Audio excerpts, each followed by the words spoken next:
Permit me to tell you what you would have seen and heard had you been with me on Thursday. It will not be pleasant listening. If you're at lunch, or if you have no appetite to hear what Germans have done, now is a good time to switch off the radio. For I propose to tell you of Buchenwald.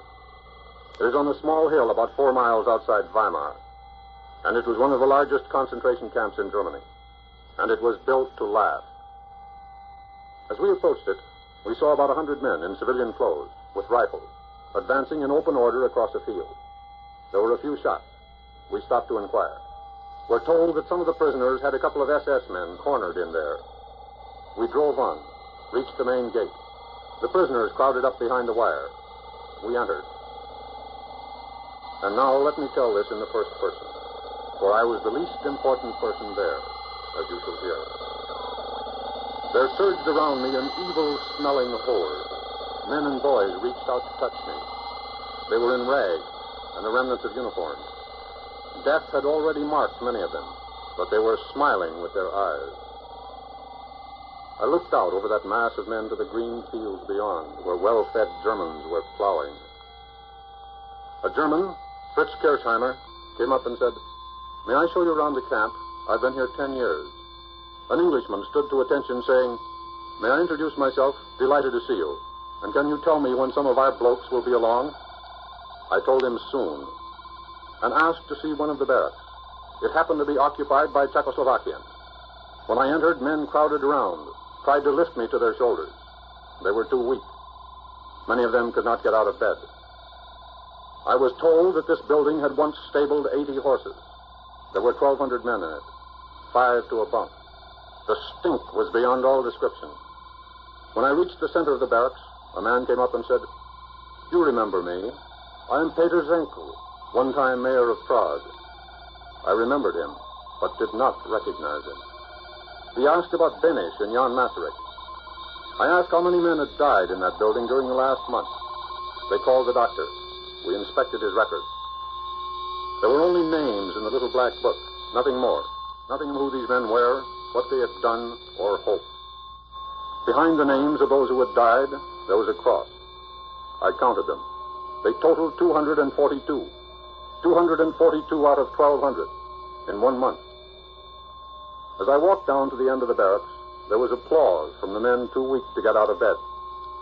It sounded like the hand-clapping of babies. They were so weak. The doctor's name was Paul Heller. He had been there since '38. As we walked out into the courtyard, a man fell dead. 2 others, they must have been over 60, were crawling towards the latrine. I saw it, but will not describe it. In another part of the camp, they showed me the children, hundreds of them. Some were only 6. One rolled up his sleeve, showed me his number. It was tattooed on his arm. D6030 it was. The others showed me their numbers. They will carry them till they die. An elderly man standing beside me said, "The children, enemies of the state."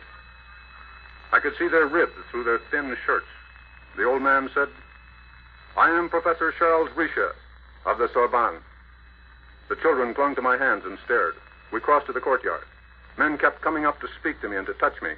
Professors from Poland, doctors from Vienna, men from all Europe. Men from the countries that made America. We went to the hospital. It was full. The doctor told me that 200 had died the day before. I asked the cause of death. He shrugged and said, "Tuberculosis, starvation, fatigue, and there are many who have no desire to live. It is very difficult." Dr. Heller pulled back the blankets from a man's feet to show me how swollen they were. The man was dead. Most of the patients could not move. As we left the hospital, I drew out a leather billfold, hoping that I had some money which would help those who lived to get home. Professor Richer from the Sorbonne said, "I should be careful of my wallet if I were you. You know there are criminals in this camp, too." A small man tottered up saying, "May I feel the leather, please? You see, I used to make good things of leather in Vienna." Another man said, "My name is Walter Röde. For many years I lived in Joliet. Came back to Germany for a visit, and Hitler grabbed me." I asked to see the kitchen. It was clean. The German in charge had been a communist, had been at Buchenwald for 9 years, had a picture of his daughter in Hamburg, hadn't seen her for almost 12 years. And if I got to Hamburg, would I look her up? He showed me the daily ration, 1 piece of brown bread about as thick as your thumb. On top of it, a piece of margarine, as big as 3 sticks of chewing gum. That and a little stew was what they received every 24 hours.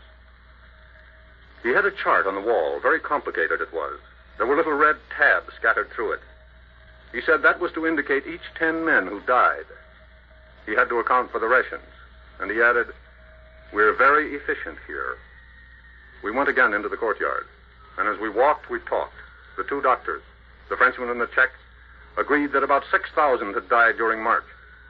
Kirchenheimer, the German, added that back in the winter of 39, when the Poles began to arrive, without winter clothing, they died at the rate of approximately 900 a day. 5 different men asserted that Buchenwald was the best concentration camp in Germany.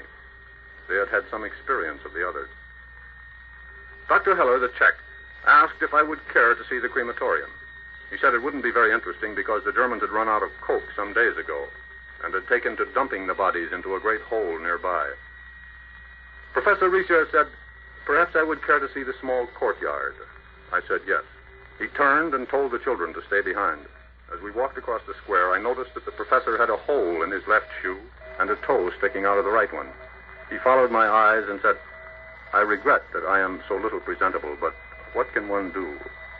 At that point, another Frenchman came up to announce that 3 of his fellow countrymen outside had killed 3 SS men and taken 1 prisoner. We proceeded to the small courtyard. The wall was about 8 feet high. It adjoined what had been a stable or garage. We entered. It was floored with concrete. There were 2 rows of bodies stacked up like cordwood. They were thin and very white. Some of the bodies were terribly bruised, though there seemed to be little flesh to bruise. Some had been shot through the head, but they bled but little. All except 2 were naked. I tried to count them as best I could, and arrived at the conclusion that all that was mortal of more than 500 men and boys lay there in 2 neat piles. There was a German trailer, which must have contained another 50, but it wasn't possible to count them. The clothing was piled in a heap against the wall. It appeared that most of the men and boys had died of starvation. They had not been executed. But the manner of death seemed unimportant. Murder had been done at Buchenwald. God alone knows how many men and boys have died there during the last 12 years. Thursday, I was told that there were more than 20,000 in the camp. There had been as many as 60,000. Where are they now? As I left that camp, a Frenchman who used to work for Havas in Paris came up to me and said, you will write something about this, perhaps. And he added, to write about this, you must have been here at least 2 years. And after that, you don't want to write anymore. I pray you to believe what I have said about Buchenwald. I have reported what I saw and heard, but only part of it. For most of it, I have no words. Dead men are plentiful in war, but the living dead, more than 20,000 of them in one camp. And the country round about was pleasing to the eye, and the Germans were well fed and well dressed. American trucks were rolling towards the rear, filled with prisoners. Soon they would be eating American rations, as much for a meal as the men at Buchenwald received in 4 days. If I have offended you by this rather mild account of Buchenwald, I am not in the least sorry. I was there on Thursday, and many men and many tongues blessed the name of Roosevelt. For long years, his name had meant the full measure of their hope. These men, who had kept close company with death for many years, did not know that Mr. Roosevelt would, within hours, join their comrades who had laid their lives on the scales of freedom. Back in 41, Mr. Churchill said to me, with tears in his eyes, one day the world and history will recognize and acknowledge what it owes to your president. I saw and heard the first installment of that at Buchenwald on Thursday. It came from men from all over Europe. Their faces, with more flesh on them, might have been found anywhere at home. To them, the name Roosevelt was a symbol, the code word for a lot of guys named Joe who were somewhere out in the blue with the armor heading east. At Buchenwald, they spoke of the president just before he died. If there be a better epitaph, history does not record it.